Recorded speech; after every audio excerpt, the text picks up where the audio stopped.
Hello everyone, कैसे हो बच्चों। पीछे के लेक्चर्स को आप लोग नोट्स बनाते चल रहे हैं और उम्मीद करते हैं कि रिवीजन भी रेगुलर बेसिस पर करते होंगे। और हमने एटॉमिक नंबर बोला था आपको 1 to 50, फिर हमने उसको एक्सटेंड करके 1 to 71 तक दिया था। तो उम्मीद है कि ये सारा काम आप लोगों ने किया होगा।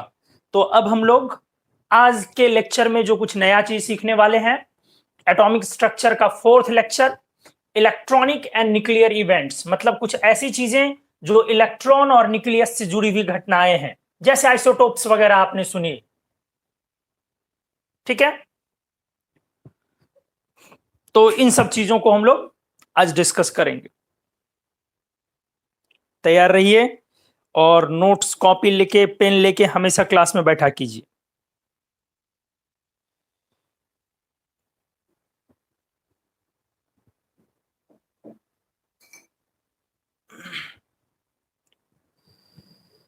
तो इलेक्ट्रॉनिक्स एंड न्यूक्लियर इवेंट्स में सबसे पहले मैं एक टर्म इंट्रोड्यूस करता हूं, आइसोटोप्स। ठीक है, क्या इंट्रोड्यूस कर रहा हूं?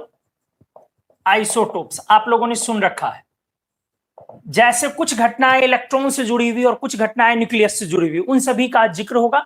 आइसोटोप्स, आइसोबार्स, आइसोटोन्स, आइसोइलेक्ट्रॉनिक्स, आइसोडायफेयर्स, ये सब चीजें हम लोग डिस्कस करेंगे, आइसोटोन्स वगैरह।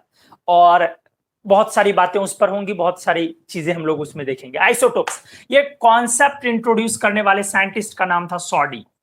हालांकि इन्होंने 1913 से 20 तक जाता है, मतलब 1913 से 1920 के बीच में डिस्कवरी हुई, और इसके लिए 1920 का नोबेल प्राइज मिला इनको फिजिक्स का।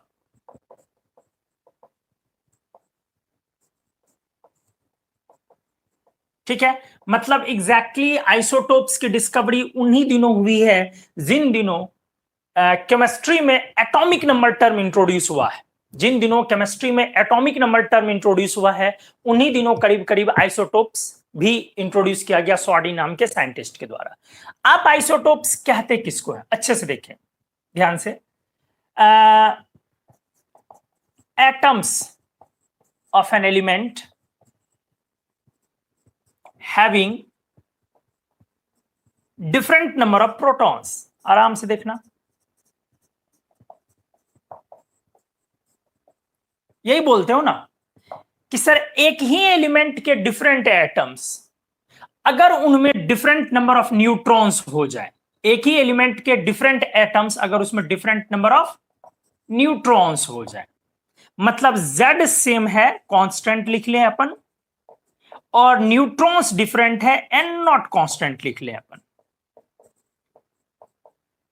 तो आप जरा सोचे, किसी एलिमेंट को आप ऐसे लिखते हो ZA, तो Z मतलब एटॉमिक नंबर सेम है, मतलब एलिमेंट वही, उसका नाम वही रहेगा, नाम चेंज नहीं होगा। और मास नंबर क्या होता है? प्रोटॉन प्लस न्यूट्रॉन को बोलते हो बेटा। मास नंबर किसको बोलते हो? प्रोटॉन प्लस न्यूट्रॉन को। तो चूंकि आपका P सेम है और N डिफरेंट है, इसका मतलब मास नंबर क्या होगा? डिफरेंट होगा। तो आप इसको ऐसे भी बोलते हो कि atoms of an element having different mass number, वो भी बोलते हो। क्यों? क्योंकि न्यूट्रॉन बदला और प्रोटॉन सेम है, तो P प्लस N चेंज हो गया, तो मास नंबर चेंज हो गया। और एटम्स, एटम्स मतलब एक से ज्यादा एटम्स, अलग अलग एटम्स की बात कर रहे हैं। Atoms of an element having different mass number, ऐसे भी इंट्रोड्यूस करते हो। 9-10 से ही चीजों को पढ़ते हो, समस्थानिक हिंदी में इनको बोला जाता है। चलिए आइए मैं बात यह करूं कि ये एक न्यूक्लियर इवेंट है, न्यूक्लियर फेनोमेनन है। जरा आप समझेंगे क्यों नाभिकीय घटना है? क्योंकि ये न्यूक्लियस में पाए जाने वाले न्यूट्रॉन की वजह से यह घटना हो रही है। क्योंकि न्यूट्रॉन डिफर कर रहा है, तब तो आइसोटोप्स का फेनोमेनन हो रहा है। तो चूंकि ये न्यूक्लियस में पाए जाने वाले न्यूट्रॉन की वजह से यह घटना हो रही है, इसीलिए हम लोग इसको न्यूक्लियर फेनोमेनन बोलेंगे, इलेक्ट्रॉनिक इवेंट नहीं बोलेंगे। बहुत मामूली बात है। चलो एक फेमस एग्जांपल लेता हूं, हाइड्रोजन, बहुत फेमस एग्जांपल लेता हूं, ठीक है।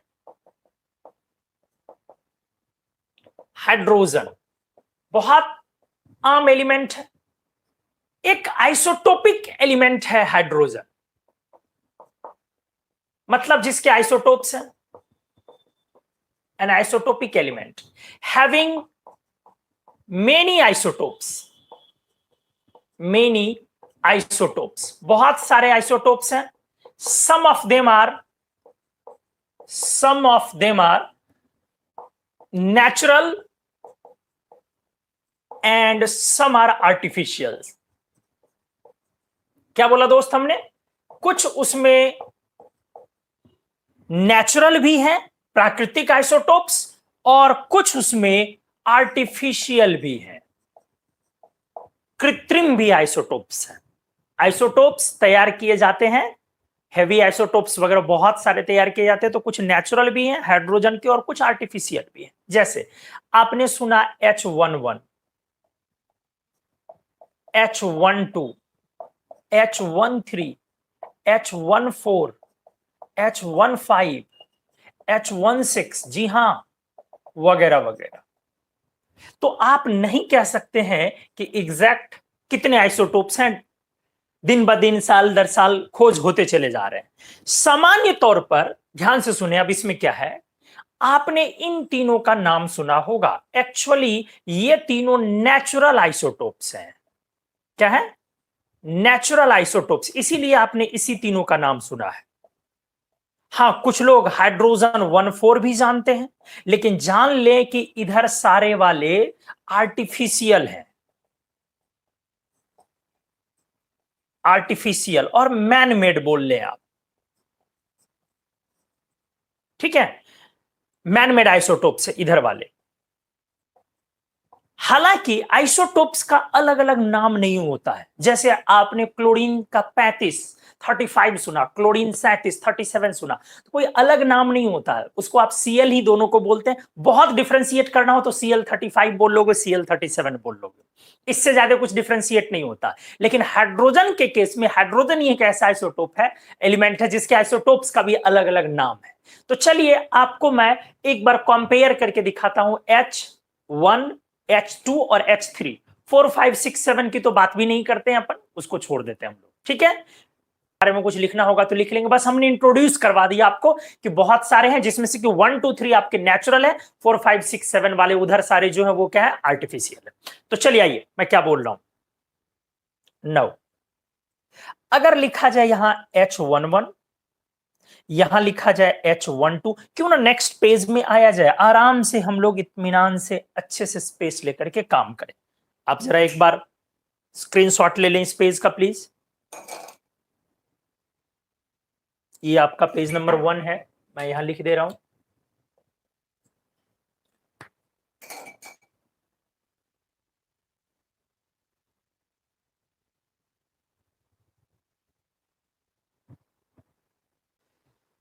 तो हम लोग सेकंड पेज में, अब आइए, वहां पे हमने लिखा ये आपका H11, H12 और H13 मैं लिख दे रहा हूं, ठीक है। सबसे पहले इनका नाम, इसको बोला जाता है प्रोटियम, एक स्पेशल नाम, और H सिंबल, इसको ड्यूटेरियम, D सिंबल, और इसको ट्रिटियम, T सिंबल आप देते हैं, ठीक है, HDT। इन आइसोटोप्स का हमने नाम लिखा, इस नाम से आप पुकारते हैं प्रोटियम। हालांकि बाकी आइसोटोप्स, बाकी एलिमेंट के आइसोटोप्स के साथ ऐसा नहीं होता। वहीं पर आप H14 की बात अगर करें तो H14 का नाम होता है क्वाड्रियम, ठीक है। हमने अभी अभी क्लियर किया कि और भी आइसोटोप्स हैं, लेकिन हम लोगों को जानना, बस इतना जान ले कि हाँ भाई बहुत सारे होते हैं, बस वही नहीं होता जो आप जानते हैं। नेक्स्ट अगर मैं बात करूं डिस्कवरी की, डिस्कवरी,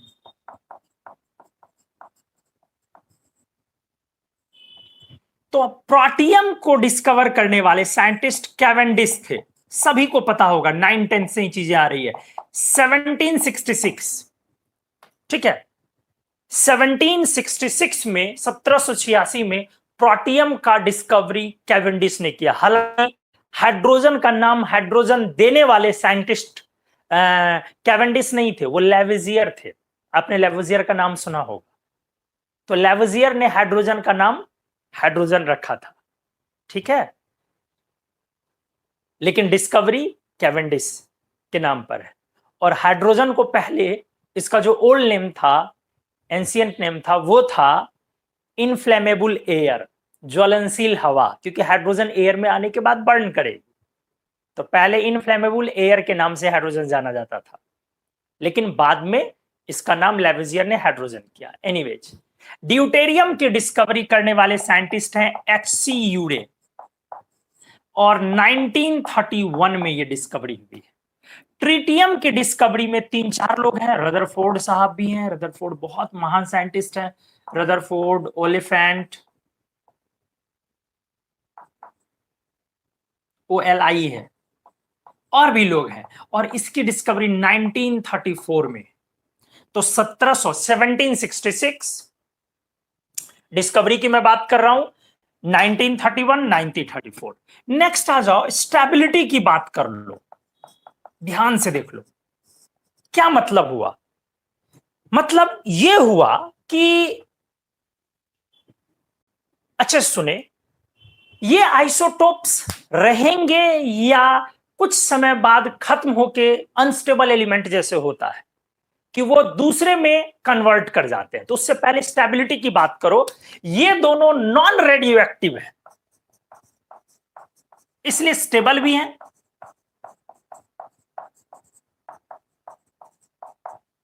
आइसोटोप्स कौन दोनों? ये दोनों नॉन रेडियो एक्टिव है, जबकि ये रेडियो एक्टिव है, इसीलिए ये अनस्टेबल है।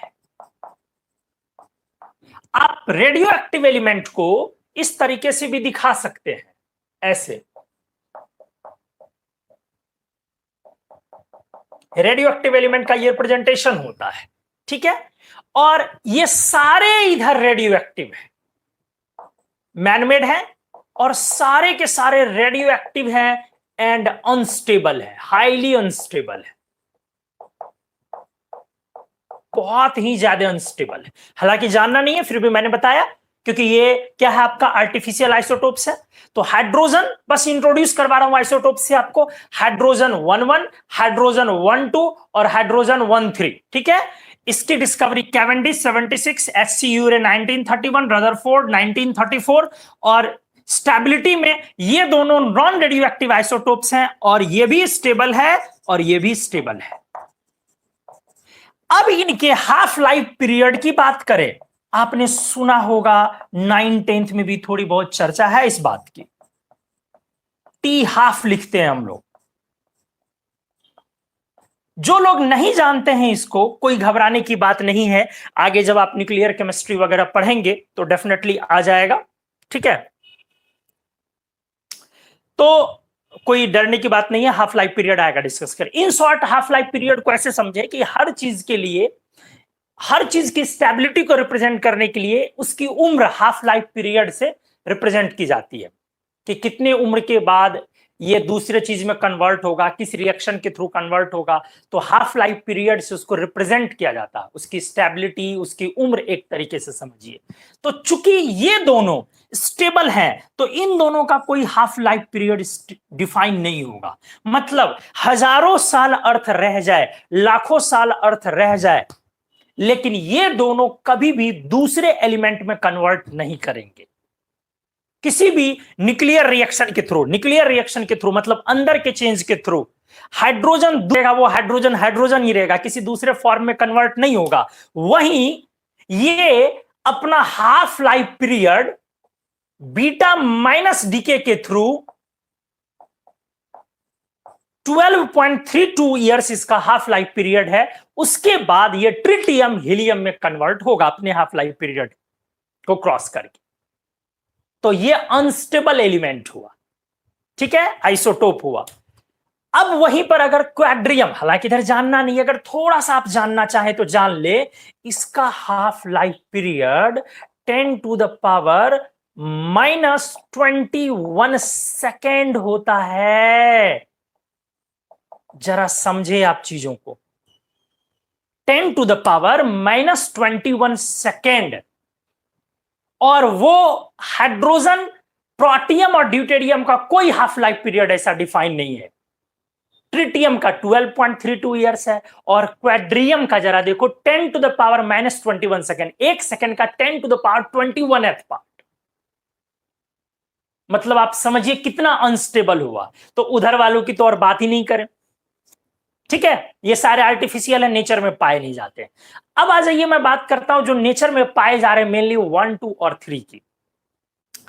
1, 2, जब भी आप कोई हाइड्रोजन कहीं से निकाले, मान लिया आपने 100 एटम, 1000 एटम निकाला, 1000 एटम्स, 998 एटम्स आउट ऑफ 1000 अकेले प्रोटियम होगा, और 2 एटम अप्रोक्सीमेटली ड्यूटेरियम होगा। 2 एटम अप्रोक्सीमेटली ड्यूटेरियम कितने में? 1000 में। और 99.98%, हालांकि ये बाय मास होता है, फिर भी मैं ऐसे आपको समझा रहा हूं, 99.98% कौन है? प्रोटियम, और 0.02% कौन है? ड्यूटेरियम। आइसोटोप्स है उसमें। और ट्रिटियम बस पाया जाता है, इतना जान ले। इसके ट्रेसेस हैं, इसके ट्रेसेस हैं कि ये पाया जाता है, कभी कभार मिल गया, रेयरली फाउंड। मतलब जो सोचोगे कि कुछ अमाउंट में कहीं से निकल जाए, तो नहीं निकलता है, और बहुत खतरनाक होता है ट्रिटियम। ट्रिटियम की कहानी देखनी हो तो स्पाइडरमैन 2 देखो, दिखेगा ट्रिटियम की कुछ कुछ चीजें। तो चलो आ जाओ। अब मैंने यहां पे बोला अबंडेंस। अबंडेंस मतलब पाया जाना। कौन कितना पाया जा रहा है? 99.98%, 0.02%, और हमने बोला ट्रेसेस ओनली, बस नाम का पाया जाता है ये। और वो सब तो नेचुरल है ही नहीं, आर्टिफिशियल है। तो ये 3 आइसोटोप्स हमने आपको दिखाए। आप अगर इन सारे आइसोटोप्स में गौर से देखें, क्या डिफरेंसेज हैं? प्रोटियम, ड्यूटेरियम, ट्रिटियम और क्वाड्रियम, बेटा क्या डिफरेंसेज हैं? सारे के प्रोटॉन्स तो सेम है, सॉरी 1 है, चूंकि एटॉमिक नंबर 1 है आपका। डिफरेंस क्या है? न्यूट्रॉन नरे, न्यूट्रॉन 0, 1 - 1, न्यूट्रॉन 1, न्यूट्रॉन 2, न्यूट्रॉन 3। तो ये सारे एक दूसरे के क्या कहलाए गए? इस तरह से आइसोटोप्स कहलाए। मास नंबर आपका डिफरेंट है। क्लियर है? तो चलो, हमने आइसोटोप्स के बहाने थोड़ा सा इंट्रोड्यूस भी करवाया आपको हाइड्रोजन को, कि हाइड्रोजन एक आइसोटोपिक एलिमेंट है। बाकी हाइड्रोजन की दुनिया काफी बड़ी होती है। हाँ, डिस्कवरी याद रखना है कि हाइड्रोजन की डिस्कवरी का क्रेडिट कैवेंडिश को जाता है, लेविजियर को नहीं। बहुत लोग लेविजियर भी बोल देते हैं, लेविजियर ने नाम दिया था हाइड्रोजन का। जैसे इलेक्ट्रॉन की डिस्कवरी का क्रेडिट थॉमसन को जाता, बट उसका नाम, इलेक्ट्रॉन की नेमिंग किसने करी थी? हमने आपको पढ़ाया था, याद करें, जिसने मेटालिक बॉन्ड का खोज किया था। अच्छे से याद करें, हमने डिस्कस किया हुआ है पीछे। तो ऐसा होता है कि बहुत सारी चीजों की डिस्कवरी का क्रेडिट और नेमिंग अलग अलग होता है। तो हाइड्रोजन के लिए हमने बोला कैवेंडिश 1766, एससी यूरे 1931 और रदरफोर्ड 1934। तो चलिए इस पेज का स्क्रीनशॉट लीजिए। अगले पेज में मैं आता हूं, डिस्कस करता हूं अब एवरेज एटॉमिक मास का कॉन्सेप्ट आइसोटोपिक एलिमेंट के केस में कैसे डिफाइन करते हैं। जल्दी से प्लीज।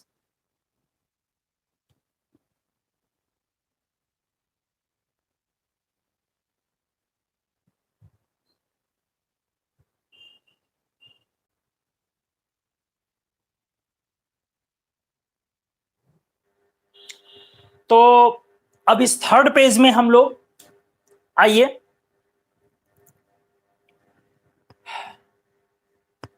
एवरेज एटॉमिक मास एक टर्म डिफाइन करते हैं।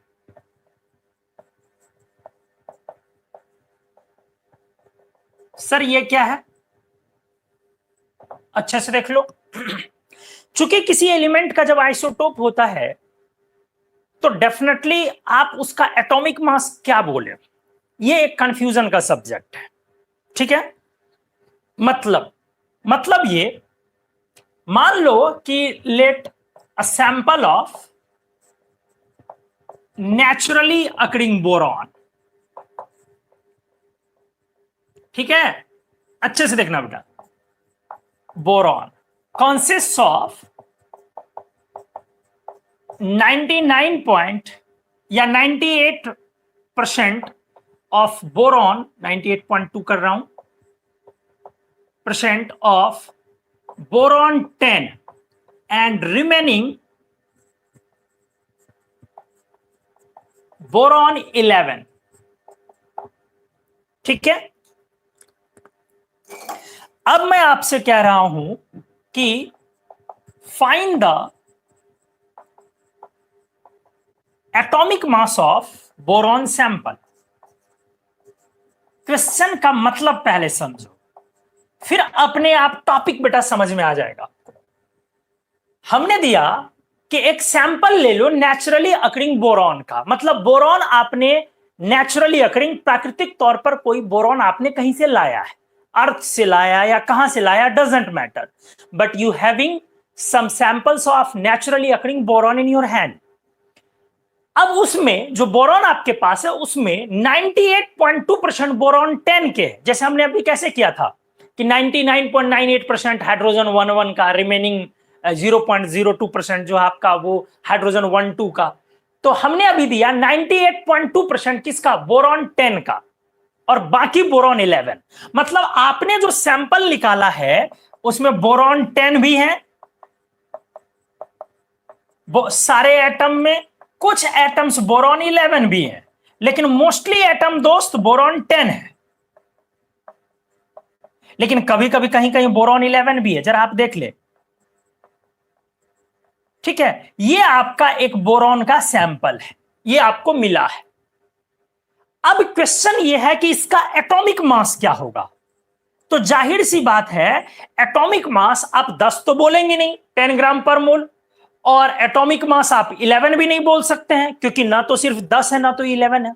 तो इस केस में क्या करें हम, कैसा एटॉमिक मास बोले। तो एटॉमिक मास जब आइसोटोपिक सैंपल हो जाए,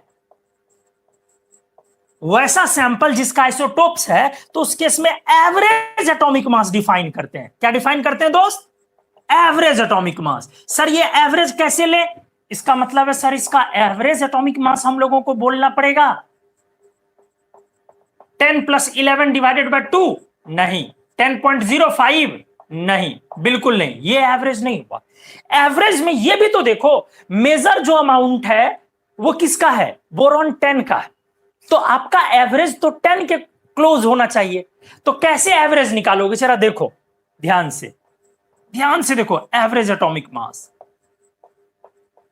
98.2% है 10 वाला, और 1.2% है 11 वाला, डिवाइडेड बाय 100। ऐसे ही तो एवरेज निकालते हैं। अगर आपने अलग अलग तरह की इनिंग्स खेली है, 20 इनिंग्स खेली है, 10 इनिंग्स आपने खेला है, तो एवरेज स्कोर आपका क्या होता है, कैसे निकालते हो। मान लो आपने 10 इनिंग्स मैच बैटिंग की है, 10 इनिंग्स में मान लो आपने 10, 10, 20, 25, 30, 20, 10, 30 ऐसे आपने बैटिंग करी है मान लो, या जो भी है 3 तो 5 2 7 1 8, और मान लो दूसरा 10 10। तो अब आप एवरेज कैसे निकालोगे, तो 10 1 2 3 4 5 इंटू 10 ऐसे निकालोगे, प्लस 20 वाला लो 1 और 2 इंटू 20, अब आप समझ रहे होगे, प्लस 30 वाला आप 2 बार ले रहे हो तो 2 इंटू 30। तो वही तो हमने भी किया ना, 98.2 वाला 10 वाला 98.2 टाइम्स आया, 11 वाला 1.2 टाइम्स आया, और टोटल डिवाइडेड बाय 100 किया। क्लियर हुआ होगा, ये आपका एवरेज आएगा। तो चलो अब इसको सॉल्व कर लो। 982 प्लस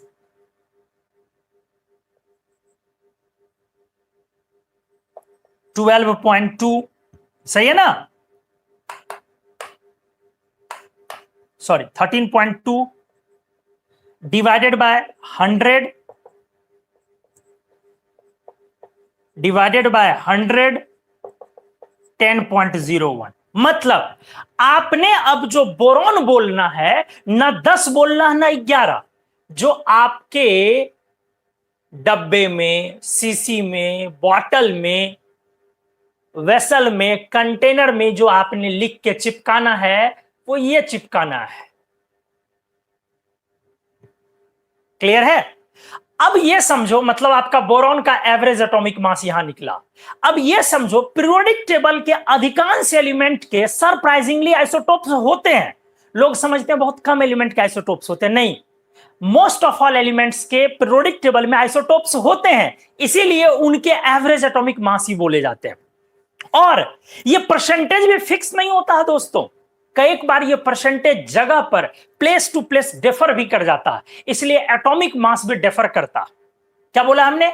कई बार ये परसेंटेज डिफर भी करता है, ऐसा भी होता है, प्लेस टू प्लेस चेंज हो जाता है। आपने बोरॉन का सैंपल इंडिया में लिया, कभी आप बोरॉन यूएस में ले रहे हैं, कभी कनाडा में ले रहे हैं, तो बोरॉन के सैंपल में परसेंटेज बोरॉन का 11 का और 10 का रेशियो कभी कभी बदल जाता है, मोस्टली नहीं चेंज करता, लेकिन कभी कभार थोड़ा बहुत चेंज करता है। तो average atomic mass totally depend इस पर करेगा एलिमेंट का कि उसमें आइसोटोप्स कौन कितने अमाउंट में है। लेकिन आपको यह बात समझ में आ गया होगा कि एवरेज एटॉमिक मास के मोस्टली चांसेस होते हैं फ्रैक्शनल में आने के, क्योंकि ये अलग अलग कॉम्पोजिशन का एवरेज होता है। ठीक है, आ जाओ।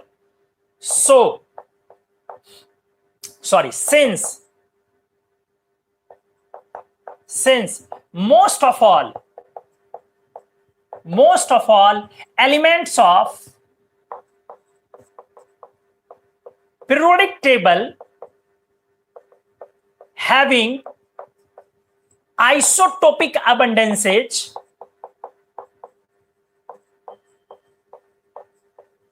so generally their atomic masses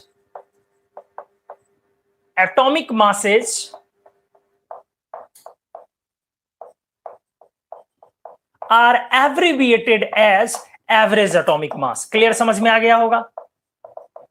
हमने बोला बेटा कि चूंकि अधिकांश एलिमेंट के पीरियोडिक टेबल में, since most of all elements of periodic table having isotopic abundances, इसीलिए उनके जो एटॉमिक मासेस होते हैं उनको एब्रिविएट करते हैं हम लोग एवरेज एटॉमिक मास के टर्म में। मतलब उनके जो एटॉमिक मास होते हैं उसको हम लोग एवरेज एटॉमिक मास ही बोलते हैं।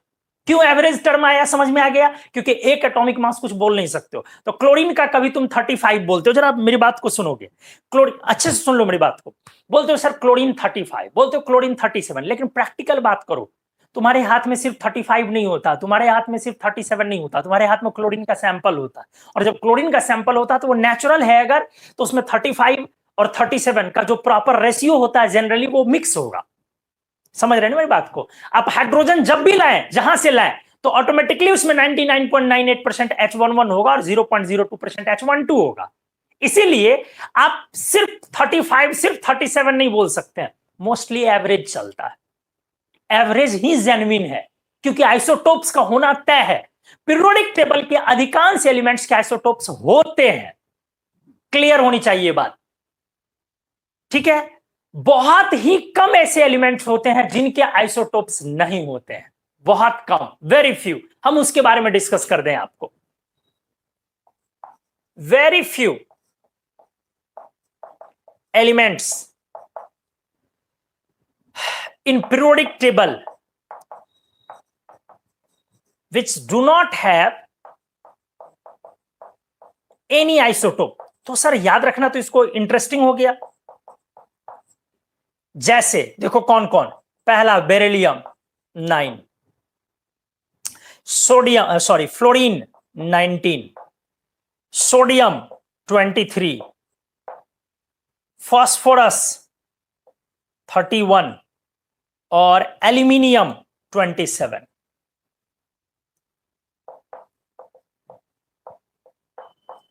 हालांकि मैंने बोला कि इनका नेचुरल नहीं होता, बट आर्टिफिशियल तो बनाया जा सकता है। जैसे फास्फोरस का तो आर्टिफिशियल तैयार किया भी जाता।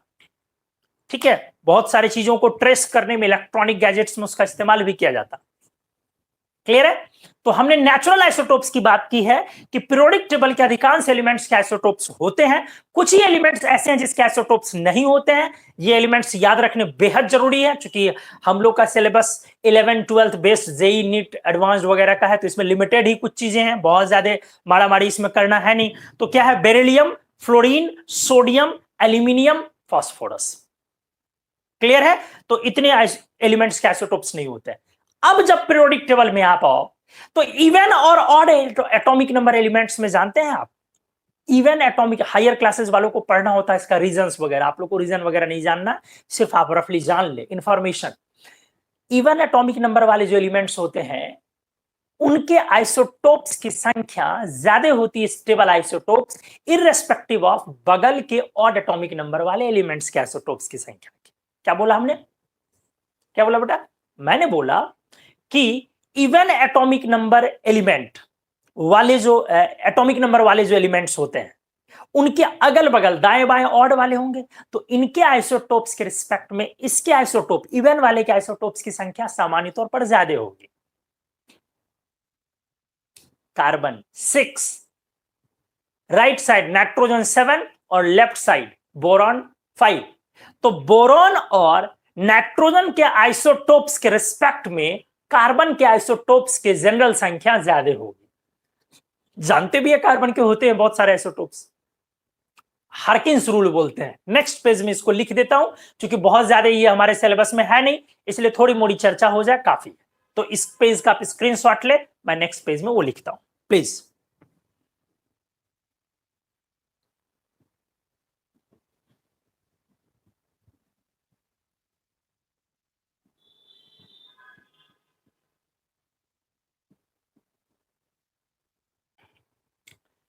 जी दोस्तों, तो बहुत सारी बातें हुई, अब वो इवन एटॉमिक नंबर वाली बातें भी मैं कर देता हूं। Usually even atomic number elements having more isotopes, हां लेकिन नेचुरल की बात कर रहा हूं, more isotopes than that of adjacent odd atomic number elements, जो बगल वाले odd atomic number elements होते हैं उनकी तुलना में, लेकिन ये बात की गई है। हार्किन्स रूल बोला जाता है इसको। रूल के बारे में जानना कोई जरूरी नहीं है, मैंने लिख दिया ऐसे। एग्जाम्पल के तौर पे मैं समझा दूं, जैसे बोरॉन ऑड 10 और 11 होता है, बट कार्बन 12, 13, 14 तो काफी कॉमन है नेचुरल में। नाइट्रोजन फिर ऑड 14 एंड 15 लिखते हैं। ऑक्सीजन फिर इवन 16, 17 और 18 लिखते हो, और फ्लोरीन का फिर कोई नहीं होता है 19 फिर ऑड। तो आपने क्या देखा, जब आपका इवन आ रहा है तो ज्यादा आइसोटोप्स आते हैं, ठीक है। लैंथेनाइड्स में जब आप जाएंगे तो ये चीज हाँ कभी कभार नहीं भी फॉलो होगा, जैसे इधर बेरिलियम देख लो, तो बेरिलियम के तो आइसोटोप होते ही नहीं, तो कभी कभार नहीं भी फॉलो होगा। लैंथेनाइड्स में तो ये बहुत, हार्किन्स रूल बहुत ज्यादा इफेक्टिव है। Harkins rule is most effectively applied among lanthanides. Lanthanides में अगर आप जाएंगे तो ये सबसे ज्यादा अच्छे से लगता है इवन ऑड वाला, ठीक है। तो कभी मैं चर्चा करूंगा, डिस्कस करूंगा, तो मैं दिखाऊंगा कि कुछ लैंथेनाइड्स में उनके आइसोटोप नहीं भी हैं, एक आध हैं ऐसे, और जब जब इवन वाले पर स्विच करते हैं तो कभी 4 कभी 6 इस तरह से आइसोटोप्स की संख्या वैरी करती है, ठीक है। आप यहां लिख सकते हैं even atomic number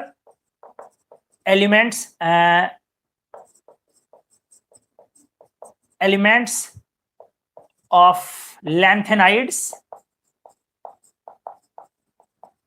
may have up to 6 isotopes, 6 तक पहुंच जाता है इवन वाला। तो लैंथेनाइड्स की दुनिया में जब एंटर करेंगे कभी तो हम लोग डिस्कस कर लेंगे, अभी उसको यहां नहीं लाना, नहीं तो और लंबा खींचेगा।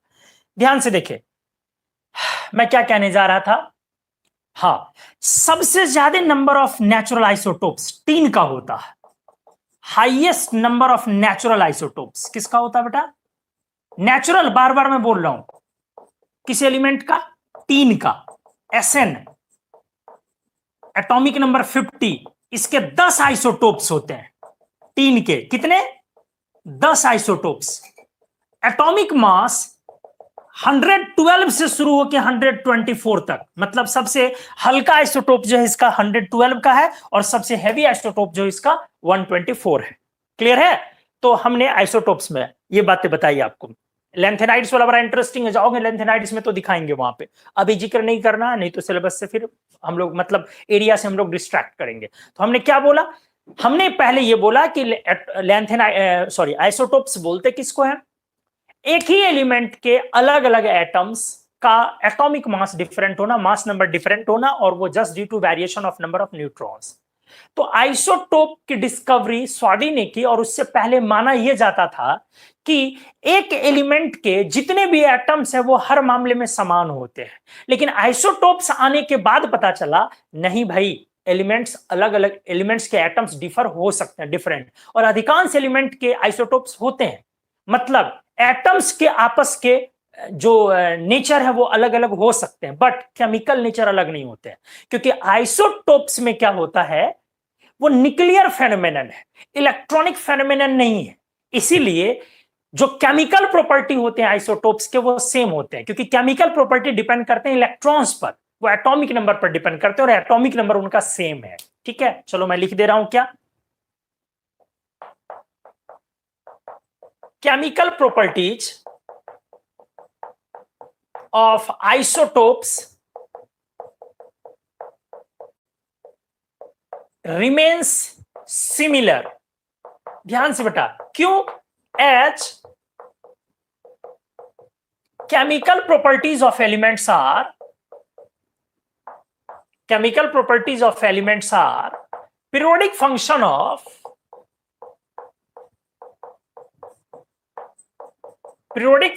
of their atomic numbers। क्या बोला हमने? हमने बोला बेटा कि एलिमेंट्स के जो केमिकल प्रॉपर्टी होते हैं वो किस चीज का फंक्शन होता है? एटॉमिक नंबर का। वो एटॉमिक नंबर पर डिपेंड करता है, और आइसोटोप्स का एटॉमिक नंबर सेम है, और यही मोस्ले का पीरियोडिक लॉ था। यही मोस्ले का पीरियोडिक लॉ था, आप लोगों ने पढ़ा होगा 9th-10th में ही। तो एलिमेंट्स के जो प्रॉपर्टी, केमिकल प्रॉपर्टीज, रासायनिक गुण होते हैं, वो चूंकि डिपेंड करते हैं एटॉमिक नंबर पर, और आइसोटोप्स के एटॉमिक नंबर सेम रहते हैं। इसीलिए ये चीज बहुत क्लियर हो गई कि एक एलिमेंट के जो भी आइसोटोप्स होंगे उनका केमिकल प्रॉपर्टी सेम होगा। मतलब क्या होगा? एग्जांपल में, अगर आपका H2+Cl2 का रिएक्शन 2HCl है, तो D2+Cl2 का भी रिएक्शन 2DCl होगा। कुछ समझ में आया? अब अगली बात अच्छे से सुनी जाए, आइसोटोप्स, हम ये लाइन भी पहले क्लियर लिख देते हैं कि आइसोटोप्स की डिस्कवरी के बाद ये वाली बातें गलत साबित हो गई कि एक एलिमेंट के सारे एटम्स हर मामले में सेम होते हैं। ठीक है, after the discovery of isotopes,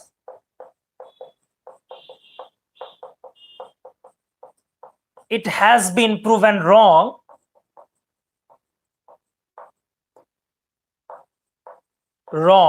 that all atoms of an element are exactly alike। पूरे तरीके से समान होते हैं सारे एटम्स किसी एलिमेंट के। ये वाली बात गलत साबित हो गई किस चीज की डिस्कवरी के बाद? आइसोटोप्स की डिस्कवरी के बाद। एक एलिमेंट के जितने भी आइसोटोप्स हैं उनका पीरियोडिक टेबल में सेम पोजीशन होना चाहिए या डिफरेंट? बहुत सिंपल है, सेम। क्यों? क्योंकि एलिमेंट को पीरियोडिक टेबल में, जो long form of modern periodic table पढ़ते हो, उसमें एलिमेंट को बढ़ते हुए एटॉमिक नंबर के क्रम में सजाया गया, सीक्वेंस में सजाया गया, और आइसोटोप्स के एटॉमिक नंबर सेम होते हैं। तो एलिमेंट्स को का पीरियोडिक टेबल में आइसोटोप्स, एक एलिमेंट के सारे आइसोटोप्स का पीरियोडिक टेबल में सेम पोजीशन होगा। और आइसोटोप की वो डिस्कवरी थी जिसके वजह से मैनलिफ के पीरियोडिक टेबल को पूरे तरीके से नकार दिया गया, रिजेक्ट किया गया। अदरवाइज जब मोसले साहब ने शुरू में बोला कि एटॉमिक नंबर पर डिपेंडेंसी ज्यादा है प्रॉपर्टीज की, तो लोगों को उस समय में एक्सेप्टेंस नहीं मिला। यह कहानी थोड़ी लंबी है, इस पर 2 मिनट में आपको बोल देता हूं, क्लियर कर देता हूं, समझा देता हूं नेक्स्ट पेज में। ठीक है, तो इस पेज का आप स्क्रीनशॉट लें। अगले पेज में मैं आपको 2 मिनट बस पहले यह डिस्कस कर दूंगा कि क्या वो मैनलिफ की कहानी है। ठीक है, please.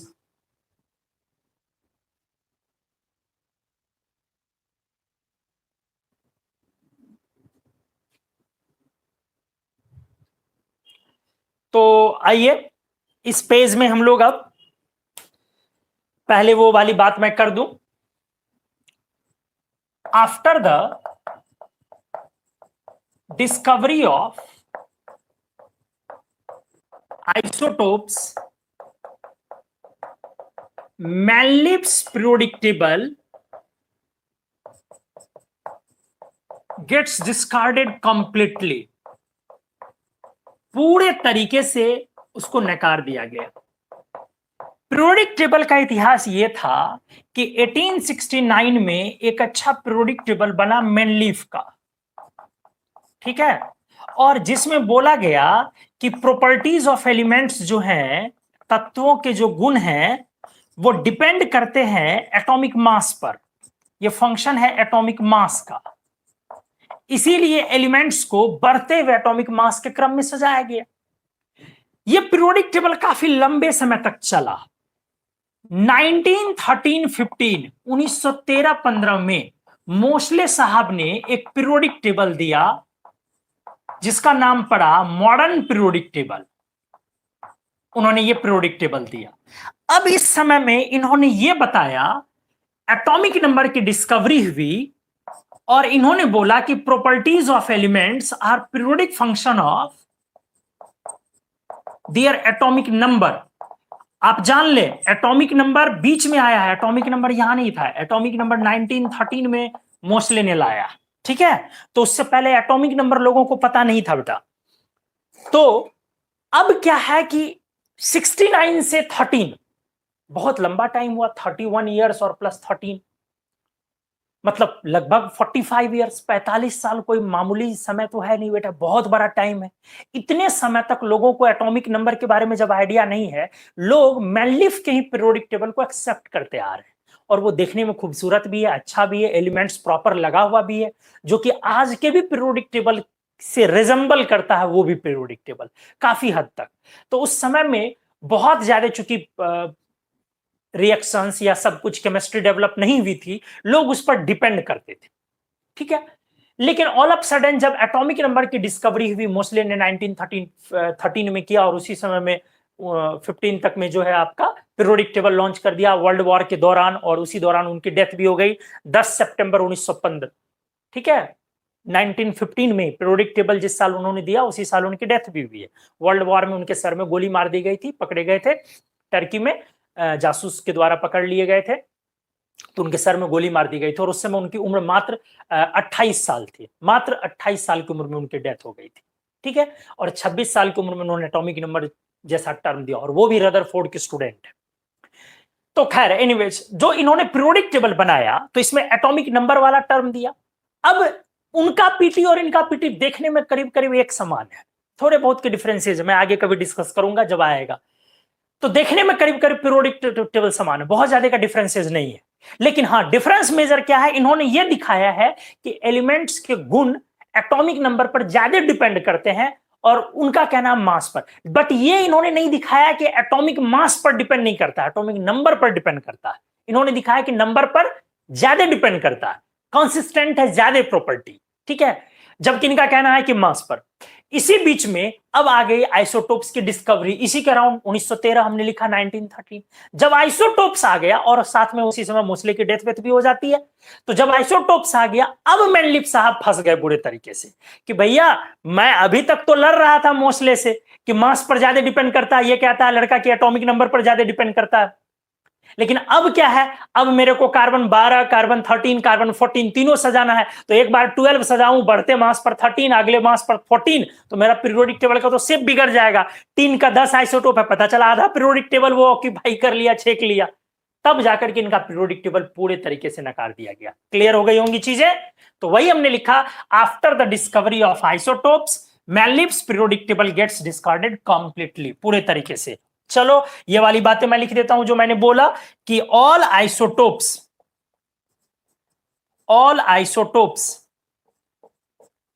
thus get same position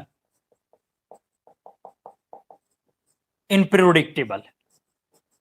ठीक है, तो सारे isotope, sorry of an element लिखना जरूरी है।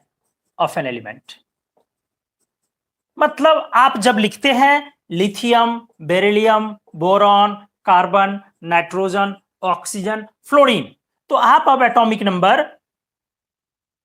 नंबर के हिसाब से आप लिखते हैं।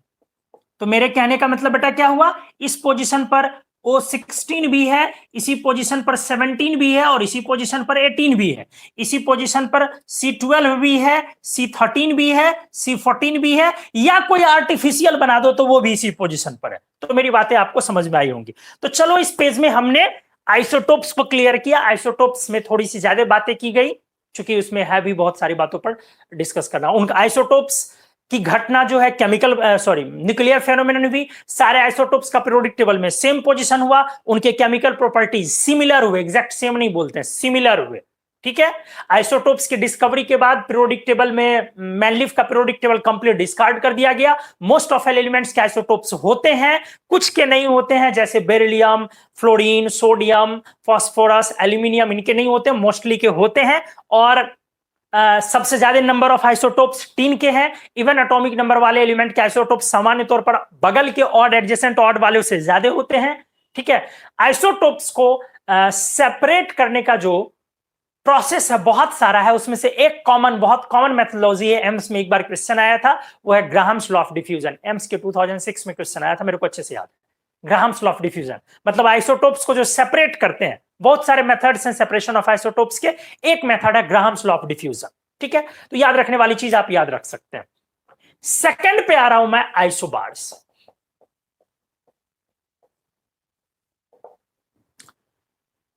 आइसोटोप्स, आइसोबार्स एक ही समय आगे पीछे आए हैं, ये सारी चीजें आ जाइए।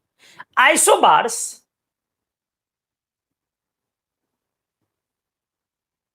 आप बोलते हैं ये अलग अलग एलिमेंट का प्रॉपर्टी है, सेम एलिमेंट का नहीं। जैसे आइसोटोप में आपने क्या बोलना, सेम एलिमेंट की प्रॉपर्टी, यहां पर आप क्या बोलोगे, डिफरेंट एलिमेंट्स की प्रॉपर्टी। ठीक है, मतलब डिफरेंट एलिमेंट्स के एटम्स, एलिमेंट्स में एटम्स हो गए, इत्तफाकन अगर उनके मास नंबर सेम हो जाए तो आप उनको एक दूसरे का आइसोबार बोलते हैं। ठीक है, ध्यान से देखें, क्या बोलते हो, mass number atoms of different elements, अच्छे से देखना दोस्त, having same mass number, यही बोलते हो ना। Different elements, z not constant, z atomic number को बोलते हो, बार बार मैंने लिखा है Za, और a मास नंबर है, proton plus neutron, total number of nucleons, और ए कांस्टेंट। अब जरा सोचें, मेरा यह कहना है एन क्या होगा, या कांस्टेंट या नॉट कांस्टेंट, जरा सोचें एन क्या होगा। A equals to P plus N, और पी डिफरेंट है तो एन कभी सेम नहीं हो सकता। क्लियर हो गया, हमने बोला A equals to P plus N और पी डिफरेंट है तो एन कभी सेम नहीं हो सकता, क्योंकि P डिफरेंट है, N सेम हो गया। P डिफरेंट है, ध्यान से सुने, और A सेम है तो N कभी सेम नहीं हो सकता, क्योंकि जिसका P बड़ा है उसके N को छोटा होना पड़ेगा, तब तो A मैनेज होगा। नहीं समझ में आया, ध्यान से सुनो। जैसे तुम्हारा यह कहना है, हमने बोला A सेम है और बेटा P प्लस N डिफरेंट है, sorry P plus N same है और P डिफरेंट है, तो N को सेम करोगे तो A डिफर कर जाएगा ना। अगर आप n को डिफरेंट करेंगे मैनेज करके, बैलेंस करके, तभी तो p और n एक दूसरे को बैलेंस करेगा। एक ज्यादा है तो एक कम होकर के सम को कांस्टेंट रखेगा। चलो मैं इसको एग्जांपल से दिखाता हूं, ठीक है। सबसे पहले न्यूक्लियर फेनोमेनन।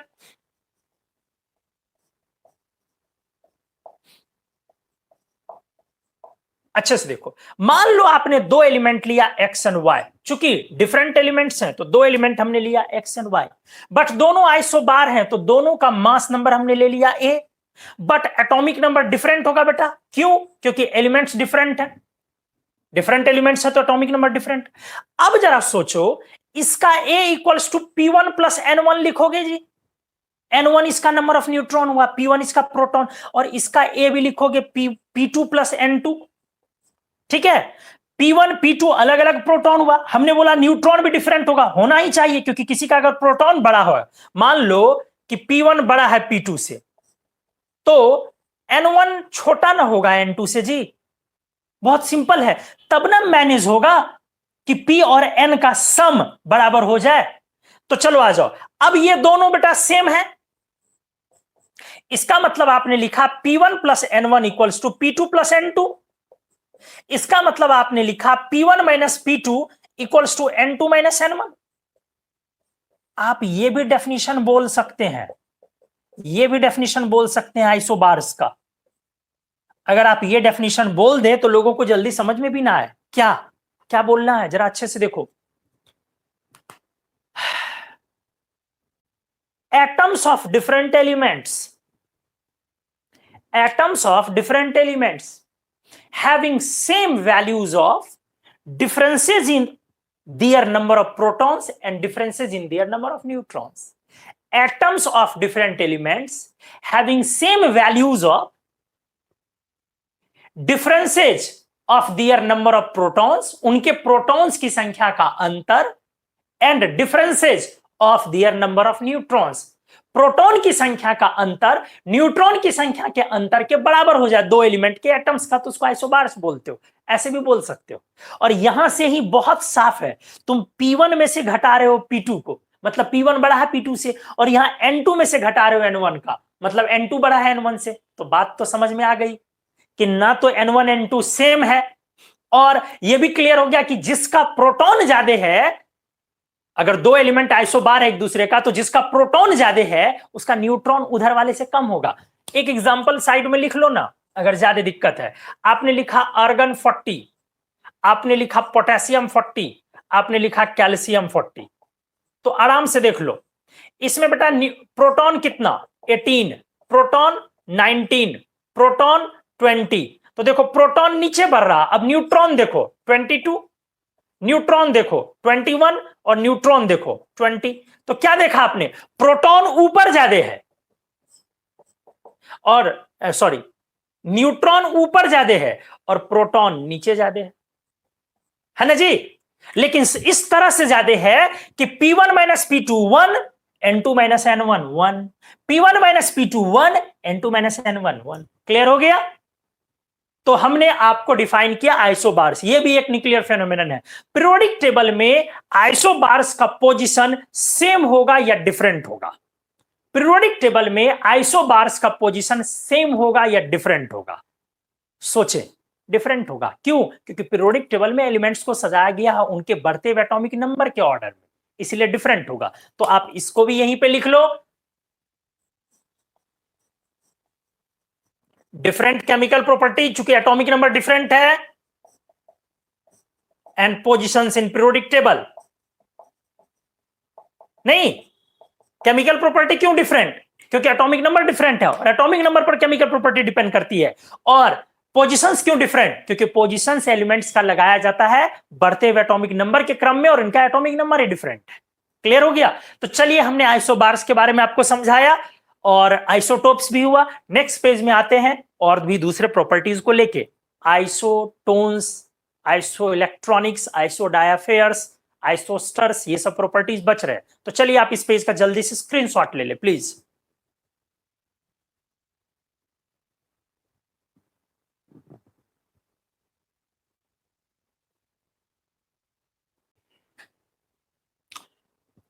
अब हम लोग आइसोटोन्स थोड़ा सा देखें। आज के लेक्चर का ये आखिरी page,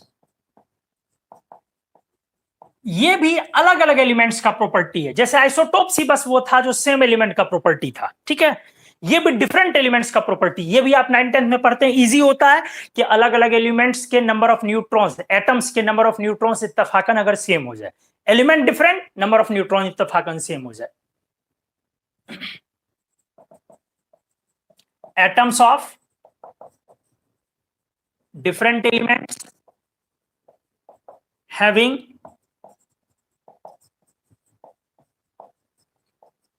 same number of neutrons, different elements तो Z not constant और same number of neutrons N constant। तो जरा सोचो मास नंबर क्या होगा, आराम से। मास नंबर होता है Z plus N, P plus N, तो P सेम N डिफरेंट, इसलिए ये डिफरेंट हो जाएगा। P डिफरेंट N सेम, तो P प्लस N का सम डिफरेंट हो जाएगा, इसका मास नंबर डिफरेंट हो जाएगा हर हाल में। मतलब आप चाह भी लें तो आइसोटोन्स अगर दो एलिमेंट हैं तो वो कभी भी आइसोबार्स नहीं हो सकते हैं, मास नंबर सेम ही नहीं होगा कभी। बहुत क्लियर है, ये सब चीज उलझा के कभी कभार पूछ दिया जाता। एग्जाम्पल लें, जर्मेनियम 3276, आर्सेनिक 3377, सेलेनियम 3478। तो जरा न्यूट्रॉन देखें, 76 माइनस 32 44, न्यूट्रॉन देखें 77 माइनस 33 44, और न्यूट्रॉन देखें 78 माइनस 34 44। तो बहुत इजी है। हाँ, डेफिनेटली सेम पोजीशन नहीं होगा पीरियोडिक टेबल में, और आइसोटोन्स का केमिकल प्रॉपर्टी भी सेम नहीं होगा क्योंकि एटॉमिक नंबर डिफरेंट है। different chemical properties, different chemical properties and different positions in periodic table।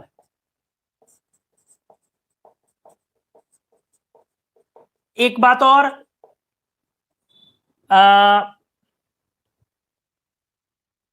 कौन सा फेनोमेनन, इलेक्ट्रॉनिक या न्यूक्लियर?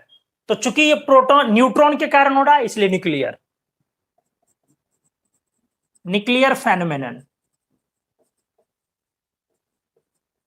ठीक है। चलो मैं बात करता हूं आइसो इलेक्ट्रॉनिक्स की। एक छोटी सी चीज है, आइसो इलेक्ट्रॉनिक्स किसी एलिमेंट का पर्टिकुलर प्रॉपर्टी नहीं है। एलिमेंट, कंपाउंड, आयंस, मॉलिक्यूल सब पे लगेंगे, बस same number of electrons. Iso same electron, same number of electrons, कोई कहानी नहीं है इसकी। Same number of electrons for different, अलग अलग फॉर्मूला के लिए जो है आपका सेम नंबर ऑफ इलेक्ट्रॉन्स अगर हो जाए तो उसको आप आइसो इलेक्ट्रॉनिक्स बोलेंगे, ठीक है। एग्जांपल्स में आप ले लें, C पर 4 माइनस, N पर 3 माइनस, O पर 2 minus, F minus, neon, Na plus, Mg2 plus. Clear है ना, बहुत सिंपल है। अब यहां लोगे तो 6 plus 4 10 electrons, 7 plus 3 8 plus 2 7 plus 8 plus 2 9 plus 1 already 10। यहां पे लोगे तो 11 माइनस 1, और यहां लोगे तो 12 माइनस 2, सब में 10 इलेक्ट्रॉन्स। मॉलिक्यूल्स भी ले सकते हो, CO, Cn minus, NO plus, N2, और इसके साथ सिलिकॉन ले लो। देख लो, 8 प्लस 6 14 इलेक्ट्रॉन्स, 6 प्लस 7 प्लस 1 एक एक्स्ट्रा ऐड किया, 7 प्लस 8 एक लूज किया -1, 7 इंटू 2, बहुत सिंपल है ना जी, ऑलरेडी एटॉमिक नंबर 14। तो सारे के सारे आइसो इलेक्ट्रॉनिक्स हो गए। इलेक्ट्रॉनिक फेनोमेनन हुआ ना, इसमें तो न्यूक्लियर फेनोमेनन नहीं ना बोलोगे, ये इलेक्ट्रॉनिक फेनोमेनन हुआ। क्लियर है चीजें, तो इजी था, इसमें तो कुछ था ही नहीं। आइसो इलेक्ट्रॉनिक्स को हमने डिस्कस किया। तो दोस्तों, आज के लेक्चर को मैं यहीं पे विराम देता हूं। उम्मीद है आपने आइसोटोप्स को अच्छे से पर्टिकुलरली सीखा होगा, खास करके क्योंकि उसमें बहुत सारी बातें हमने की है। फिर आइसोबार्स, आइसोटोन्स, आइसो इलेक्ट्रॉनिक्स पर भी बातें हुई। थोड़ी सी चीजें इसमें रह गई हैं, आइसोस्टर एक छोटा सा चीज और आइसोडायाफेयर और कुछ एग्जांपल्स एप्लीकेशंस, और अगले लेक्चर में फिर कुछ नई चीजें हम लोग इस तरह से लाते हैं। बने रहें कुमार मनोज मैजिकल इनऑर्गेनिक के साथ, मजा लेते रहें केमिस्ट्री का, सीखते रहें और हमसे प्यार करते रहें। हम आपसे इसी तरीके से बेइंतहा मोहब्बत करते रहें। थैंक यू, अगले लेक्चर में मिलते हैं। Thank you so much.